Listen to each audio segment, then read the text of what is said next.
Nós vamos ler em Lucas, no capítulo 7, os versículos 40 ao 43.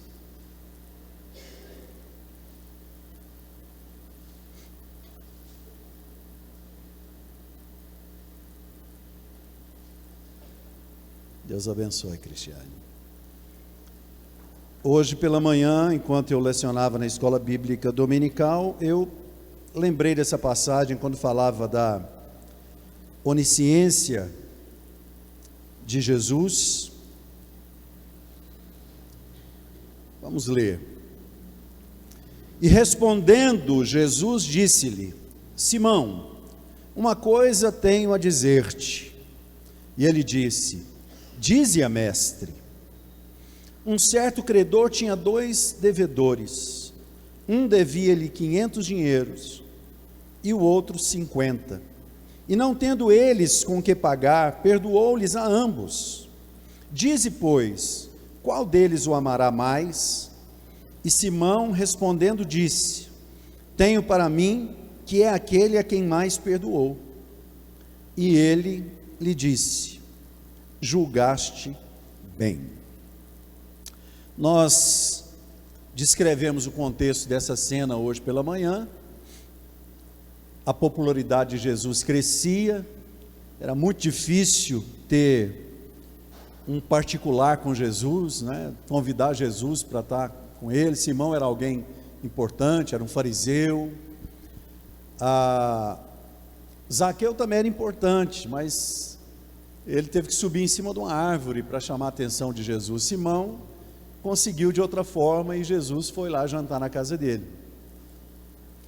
E na realidade nós percebemos pelo menos a atitude de Simão naquele momento como de alguém que era mais curioso do que alguém que cria no poder do Senhor.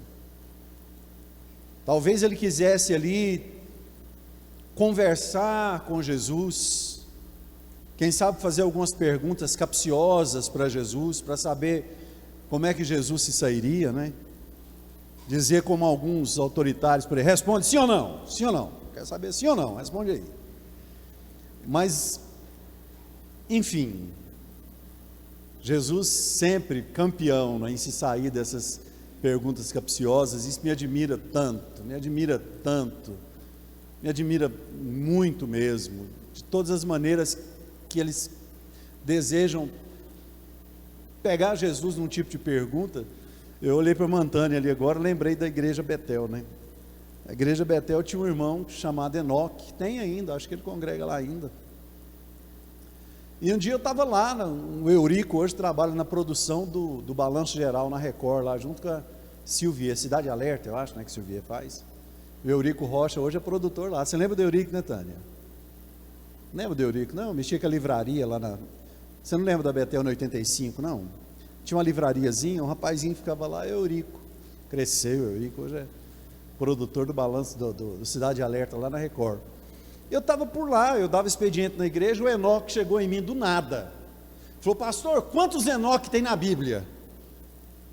Eu olhei para ele e respondi assim, quase que na lata. Eu falei assim: se o meu nome fosse Enoque, eu saberia. Aí ele olhou para mim e falou: pastor, você não tem jeito não. Virou as costas sorrindo. Ele queria me pegar numa pergunta, eu falar para ele assim: deixa eu ver, não sei, 4, 5, 7. Eu falei para ele: se o meu nome fosse Enoque, eu saberia. E ele ficou contando essa história há muito tempo para os outros, né? Se eu, que sou tão limitado, às vezes consigo me sair de uma pergunta capciosa, imagina Jesus.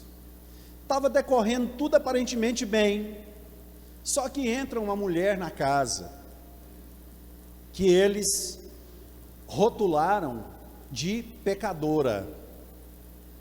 Machismo naquela época, né, era bem pior do que hoje, ainda temos um machismo muito forte.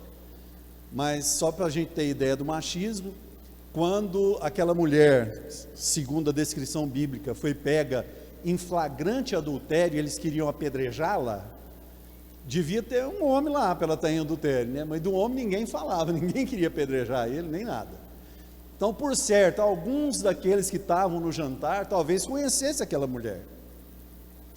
E eles, observando aquela mulher ali, enquanto eles conversavam, ela se debruçou aos pés de Jesus, quebrou um vaso de alabastro com unguento e ungiu os pés de Jesus, chorava lá, enxugava com os cabelos, e eles começaram a pensar mal a respeito de Jesus. A Bíblia diz que eles arrazoavam entre si, eles cochichavam ali, falando: esse homem aí não é tudo isso que eles estão dizendo, não. Se ele fosse, ele saberia quem é essa mulher que está aí, que é dada aos seus pés. Jesus então puxa uma conversa com Simão, e ele fala justamente essa parábola que eu li aqui. Simão, tinha duas pessoas que deviam para uma outra. Um devia, vamos pôr a nossa moeda, R$500, e o outro devia R$50. Nenhum dos dois tinha com que pagar, e o credor perdoou os dois. Qual dos dois o amou mais? E Simão respondeu: por certo, é aquele que mais foi perdoado. Jesus falou: julgaste bem. Eu entrei na sua casa, você não me deu um ósculo, essa mulher não cessa de beijar os meus pés desde que ela entrou aqui. Você não ungiu a minha cabeça, como é costume, ela ungiu os meus pés com unguento. Você não me deu água para lavar os pés, ela está lavando os meus pés com as próprias lágrimas e enxugando com o cabelo, uma vez que você não me deu também uma toalha. E ele traz então essa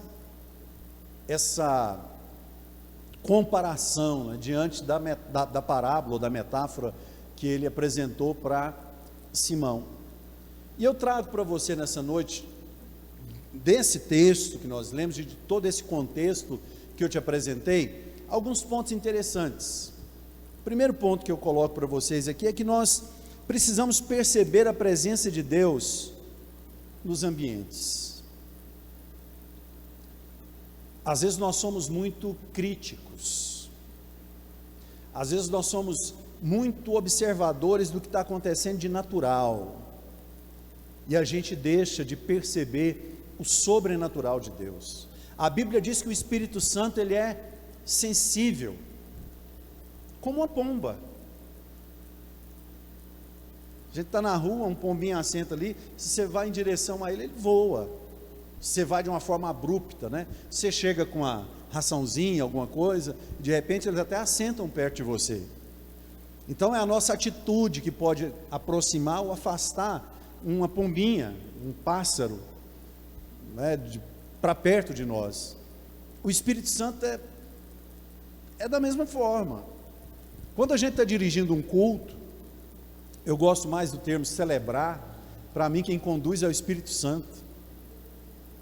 A gente precisa ser sensível a isso. A gente precisa perceber, e eu digo isso em vários aspectos, que estão acontecendo aqui vários cultos ao mesmo tempo.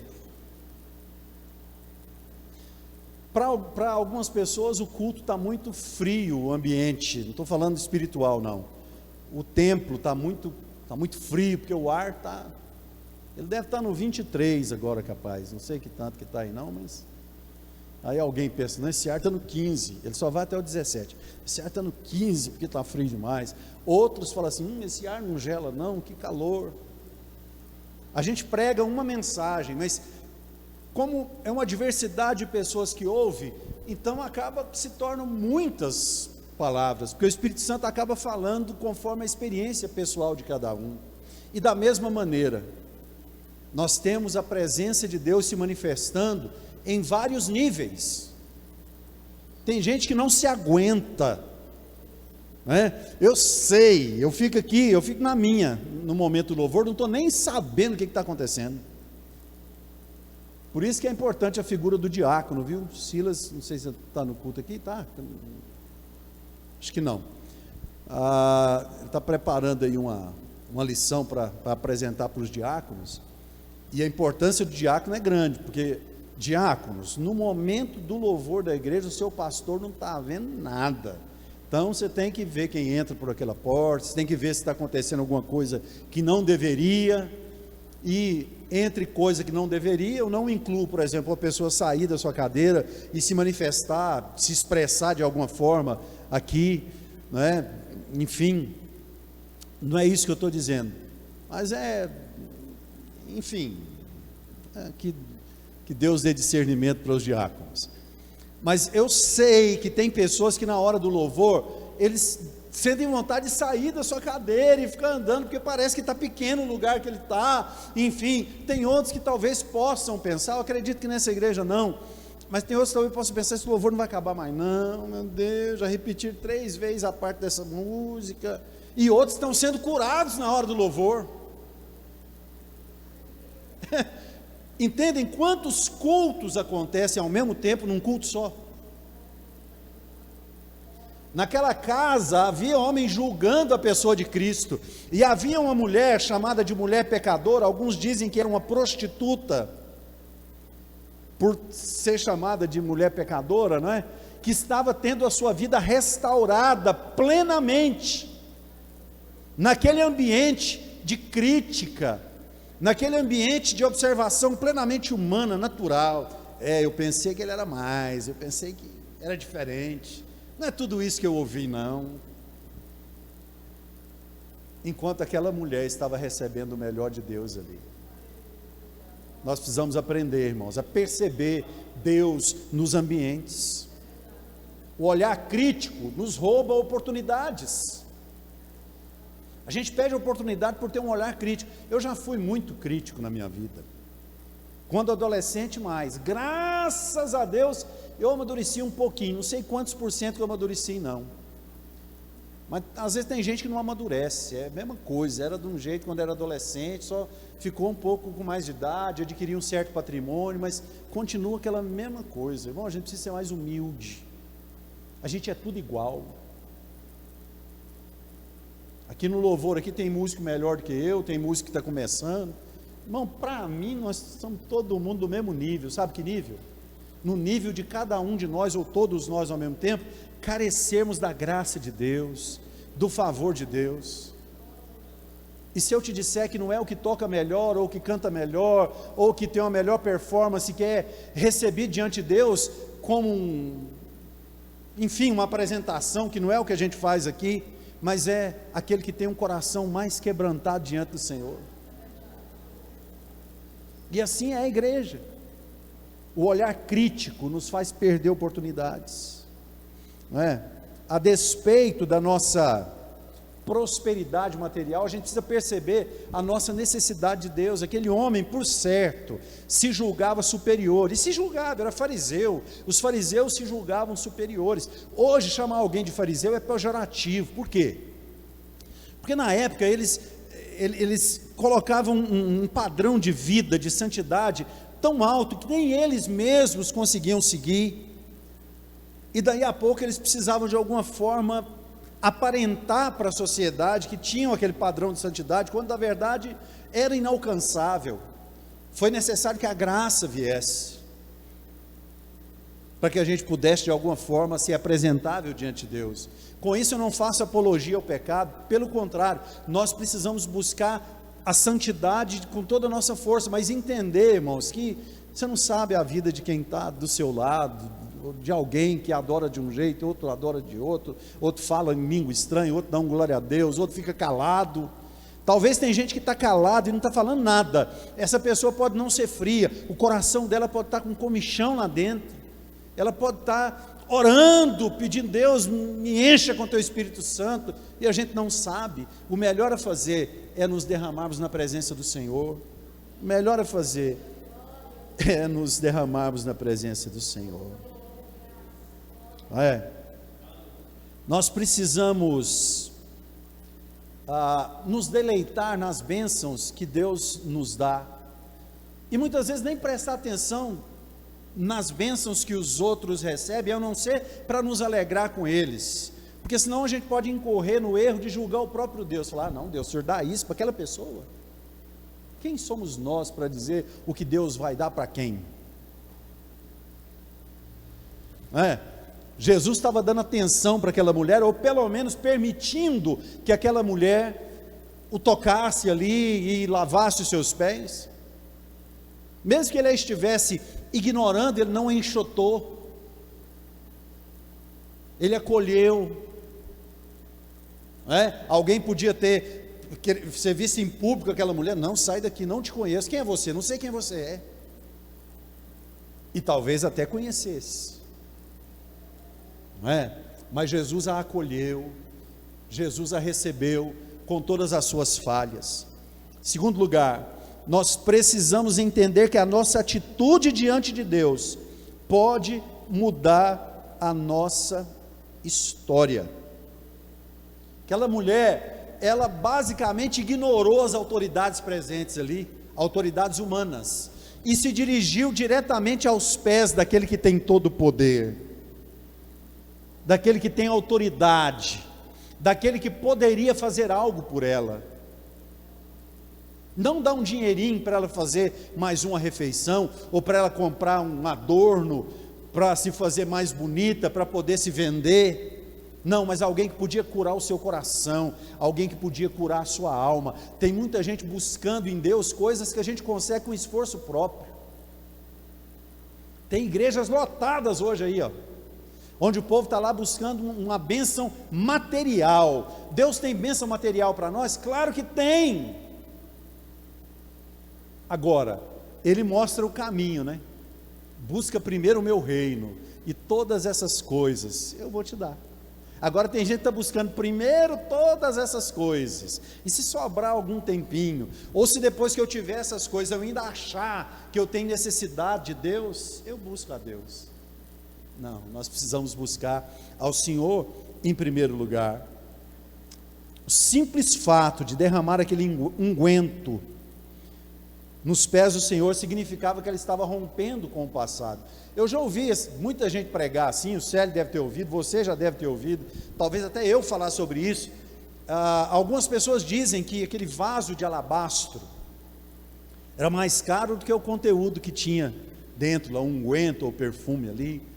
Era algo que custava, eu não me lembro se é nesta passagem ou em outra descrição de outro evangelho, quando Judas fala assim, que desperdício quebrar esse vaso aí, poderia ser vendido por 300 denários. A gente considera que um denário era um dia de serviço. Não sei quanto que é um dia de um pedreiro hoje, R$150, sei lá. Era 150 vezes 300 o preço do vidrinho. Você não ia lá na 44, ou na feira, ou na não sei aonde, me dá um... Não, aquilo lá era um artesão, fazia, não é alabastro, não me lembro se é uma pedra, eu acho que era esculpido, aquilo ali era um trabalho artesanal muito caro. E quando aquela mulher se desfaz daquele recipiente, é como se ela estivesse dando adeus à sua vida passada. Eu não preciso mais me perfumar, eu não preciso mais me ornamentar, porque a minha intenção agora não é mais vender o meu corpo, a minha intenção agora é entregar a minha alma, o meu espírito, para aquele que pode trazer restauração na minha vida. Viu que lições que a gente tira de um texto tão pequenininho como esse? Aquela mulher, ela entrou na casa taxada de pecadora, humilhada, mas ela saiu de lá honrada e restaurada, ainda que não recebesse a honra dos homens, ainda que as pessoas olhassem para ela e meneassem a cabeça e dissessem, essa aí, mas ela sabia que o Rei dos Reis e Senhor dos Senhores estava depositando nela confiança de que ela estava entrando em uma nova vida. E por último, em terceiro lugar, irmãos, nós precisamos receber a Jesus com alegria e honra.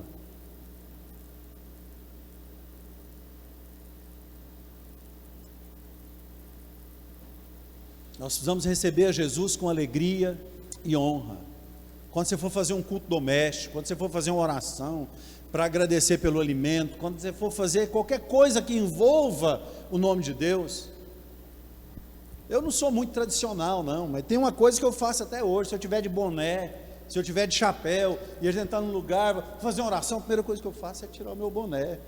Aí precisa disso? Não sei. No meu coração é uma espécie de reverência. Sei lá se precisa ou não precisa. É cultural. Mas se como para mim precisa, eu não faço isso para constranger ninguém. Eu simplesmente faço. Eu não vou na modinha. O pessoal lá está lá tocando e cantando de boné e de não sei o que e tal. Pô, eu não sou essa pessoa. Eu não sou assim. Que cada um faça o que acha que dentro da cultura dele precisa e pode fazer.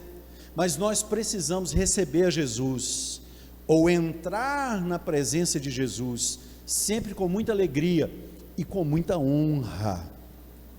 Aquele fariseu, ele levou Jesus para casa simplesmente por status, para sair no jornal de amanhã.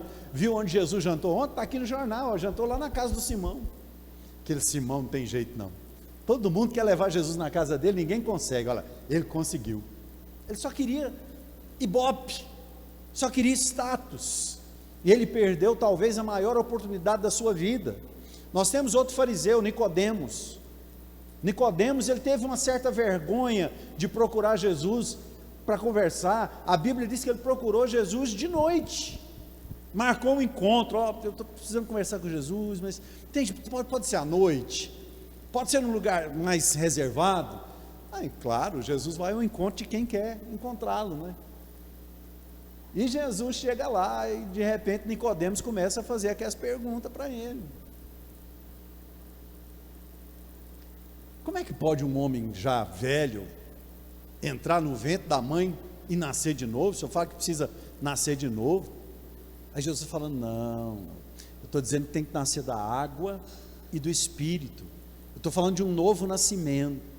Estou falando da ressurreição do Espírito, que morreu lá no Éden, quando Deus falou, não coma, porque no dia que comer vai morrer. E eles não acreditaram e comeram e realmente morreram, não fisicamente, mas espiritualmente. Então Nicodemos ouviu da boca de Jesus que a sentença do Éden havia se cumprido no homem, mas há uma solução, e essa solução se chama Jesus. Eu acho que às vezes as pessoas não percebem, mas esse versículo de João 3,16, considerado o texto áureo da Bíblia, foi dito para Nicodemos, saiu da boca do próprio Jesus. Jesus disse para Nicodemos, porque Deus amou o mundo de tal maneira, que deu o seu Filho unigênito, para que todo aquele que nele crê, não pereça, mas tenha a vida eterna. Nicodemos tinha uma posição, mas ele entendeu que Jesus era maior. Eu oro pela igreja, eu oro para que cada um da igreja prospere, para que você galgue posições, para que você conquiste, mas quando você chegar no ápice, no topo, lembre-se, tem alguém acima de você. Esse é o segredo. Simão se julgava superior ao filho do carpinteiro, mas na realidade ele estava recebendo sem saber o rei de todo o universo ali na sua casa. No afã de se mostrar a todos, ele esqueceu de tratar o convidado principal com a devida honra. Vamos ler aqui os capítulos 44 ao 48. E voltando-se para a mulher, disse a Simão, vês tu esta mulher? Entrei em tua casa e não me deste água para os pés, mas esta regou-me os pés com lágrimas, e mos enxugou com os seus cabelos. Não me deste ósculo, mas esta, desde que entrou, não tem cessado de me beijar os pés. Não me ungiste a cabeça com óleo, mas esta ungiu-me os pés com unguento. Por isso te digo, que os seus muitos pecados lhe são perdoados, porque muito amou. Mas aquele a quem pouco é perdoado, pouco ama. E disse-lhe a ela, os teus pecados te são perdoados. Irmãos, não importa a situação que a gente entra diante de Jesus, não importa, não importa.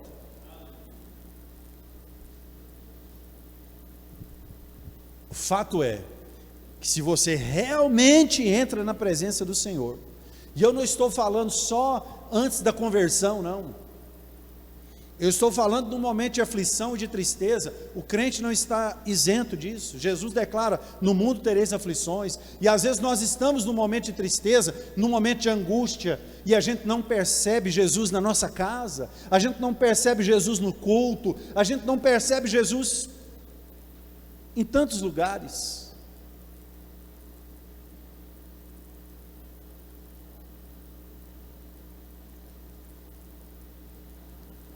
Hoje pela manhã eu contei aqui que eu vi um vídeo, eu não salvei, eu vi rapidamente, nem sei aonde está esse vídeo. Quem teve de manhã me ouviu dizer, mas eu fui tão tocado com aquilo, me senti tão pequeno, e percebi tanto Deus naquela situação. Tinha um engarrafamento, carros parados ali, e um menininho vendendo doce, aqueles docinhos lá.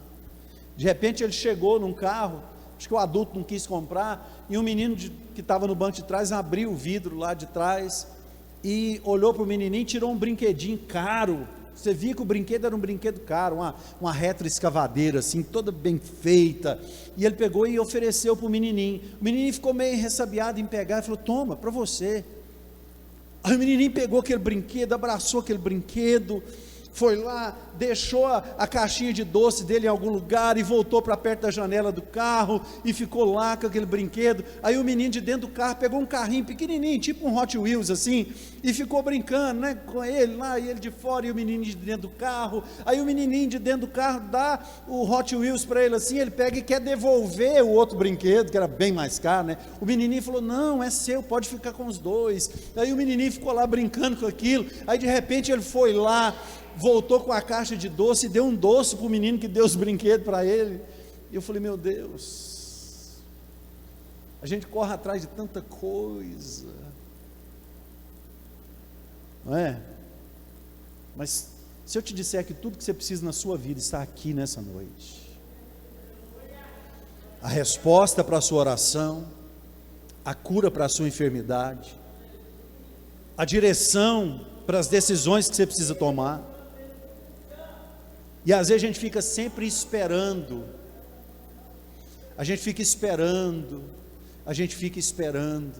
será quando é que Deus vai me, quando é que Deus vai me, e eu devolvo a pergunta para você, ou para nós: será quando nós enxergaremos Deus, que está sempre tão perto, sempre esperando que a gente vá para os seus pés, derrame as nossas lágrimas ali, enxugue os pés do Senhor, que a gente dê a Ele a honra devida, não importando se Ele vai nos dar alguma coisa, mas sabendo que aquele que se aproxima de Deus, segundo a Bíblia, é necessário que creia que Ele existe, e que Ele é galardoador daqueles que o buscam. Quem busca a Deus não sai sem recompensa.